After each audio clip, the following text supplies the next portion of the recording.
আপনারা বাংলাদেশ সেনাবাহিনী যেটা দেখেছেন ৭২ সালের সেই সেনাবাহিনী এখন আর নাই।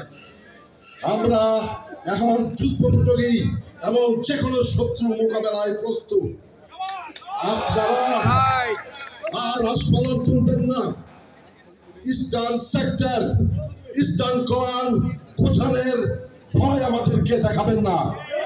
শুধু আমরা সশস্ত্র বাহিনী নই, ১৭ কোটি জনতা আছে আমাদের সাথে আপনাদেরকে সীমান্তেই রুখে দিতে।